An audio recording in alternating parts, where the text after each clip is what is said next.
Nel periodo natalizio si mangia il panettone, si addobba l'albero e si fa il presepe.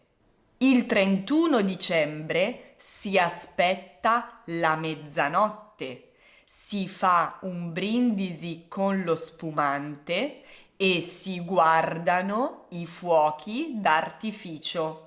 Vi ricordate questo video in cui vi ho spiegato come si usa in italiano il sì impersonale? Beh, oggi studiamo un argomento molto simile ma non esattamente uguale, che è il sì passivante. Partiamo ovviamente da un piccolo ripasso del sì impersonale. Che cos'è?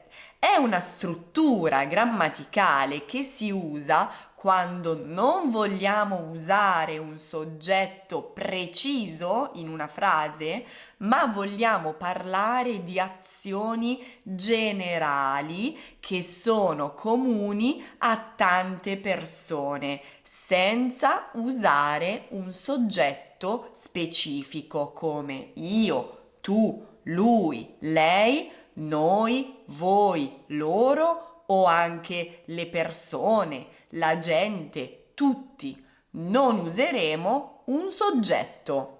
In Italia la domenica si sta a tavola a lungo, si beve, si mangia, si chiacchiera.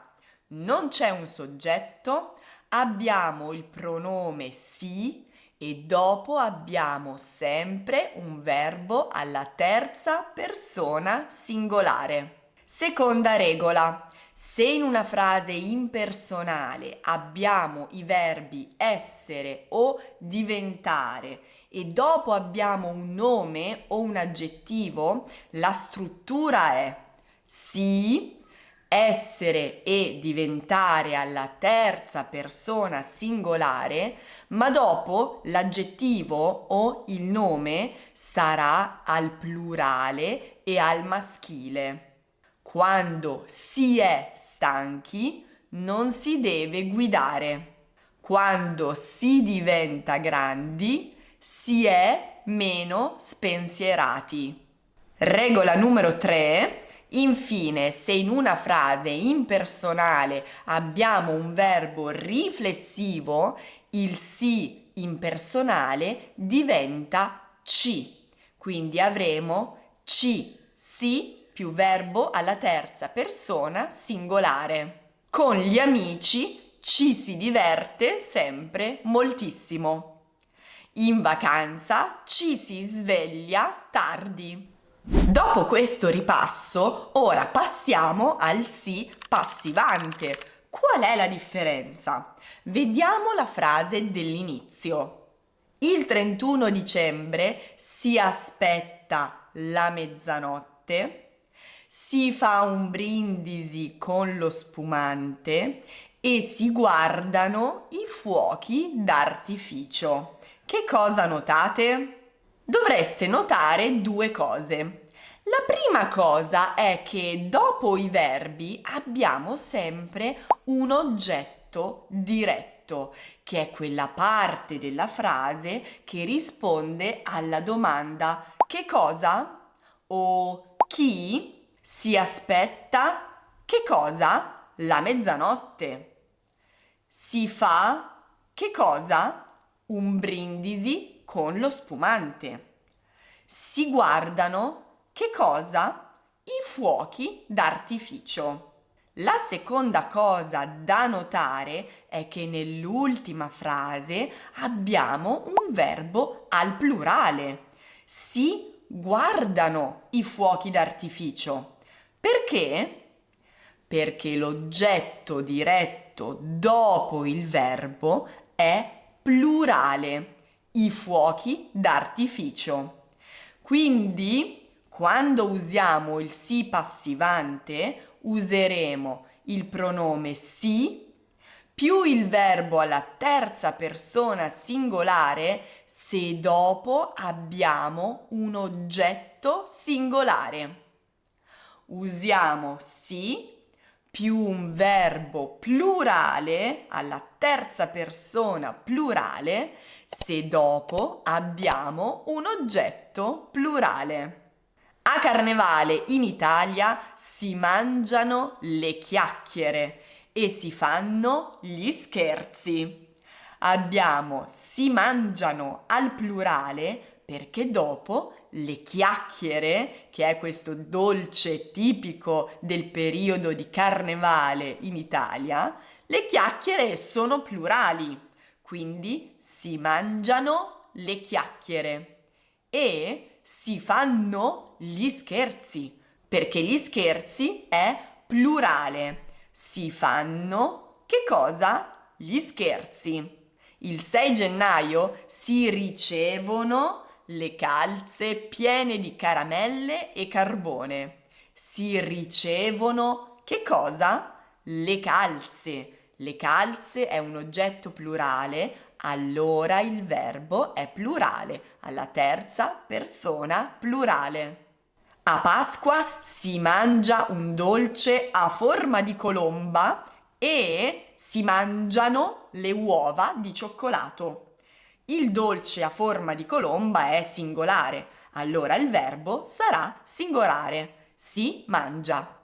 Ma le uova di Pasqua, le uova di cioccolato, è un oggetto plurale. Allora il verbo sarà al plurale. Si mangiano. Ripetiamo le due regole fondamentali che abbiamo studiato fino a questo momento. Numero 1.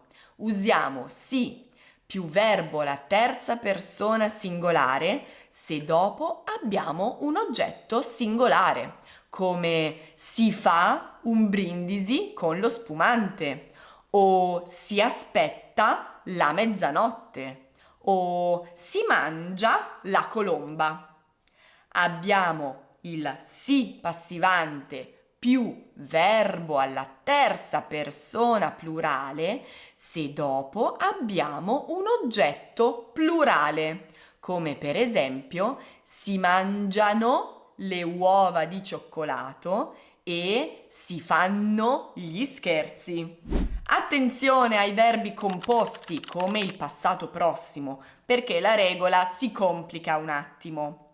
Abbiamo sempre il verbo essere come ausiliare, anche con quei verbi che di solito usano avere al passato prossimo. Quindi avremo si più verbo essere più participio passato accordato con l'oggetto. Quindi avremo le 4 desinenze o, a, i, e, a seconda dell'oggetto. Se è maschile singolare useremo o, se è femminile singolare useremo a, se è plurale maschile useremo i e se è plurale femminile useremo e. Ma è importante ricordarsi l'ausiliare essere sempre. Alla festa le persone hanno bevuto molte bottiglie di vino. Rendiamo questa frase con il si passivante. Alla festa si sono bevute molte bottiglie di vino. Molte bottiglie di vino è un oggetto plurale, quindi avremo il verbo essere sono al plurale ed è femminile, quindi il participio passato finirà con la e.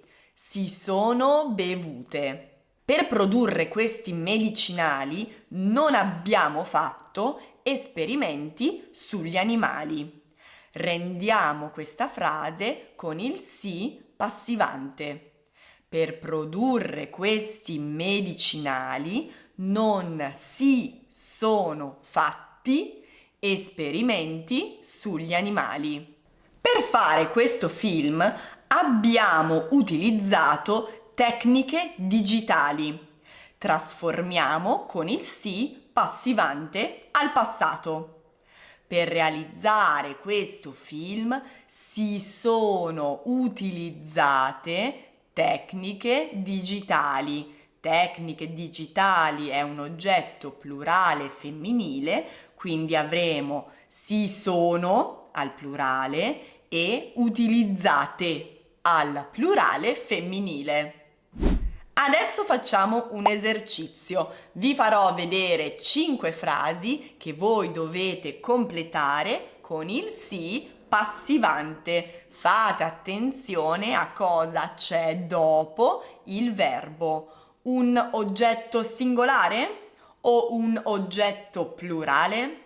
Potete mettere in pausa il video per pensare più a lungo. In Italia mangiare molta pasta. Si mangia molta pasta perché molta pasta è un oggetto singolare. In questo ristorante preparare piatti tipici italiani. Si preparano piatti tipici italiani perché l'oggetto dopo il verbo è plurale. L'8 marzo in Italia regalare un mazzetto di mimosa. Si regala un mazzetto di mimosa perché è un oggetto singolare. Oggi nelle città italiane usare molto i monopattini elettrici. Si usano molto i monopattini elettrici, che è un oggetto plurale. Si usano. Passato prossimo. Alla festa bere molte bevande alcoliche. Alla festa si sono bevute molte bevande alcoliche perché è un oggetto plurale e femminile. L'ausiliare è sempre il verbo essere e il participio passato fa l'accordo al plurale e femminile come le bevande alcoliche. Si sono bevute. Bene, siamo arrivati alla fine di questo video e io spero che sia stato chiarissimo per voi. Se vi è piaciuto, ricordatevi di mettere un mi piace, di iscrivervi al canale perché così mi aiutate tantissimo qui su YouTube e iscrivetevi anche alla newsletter. Trovate il link giù nel box informazioni. Grazie ancora e noi ci vediamo alla prossima video lezione.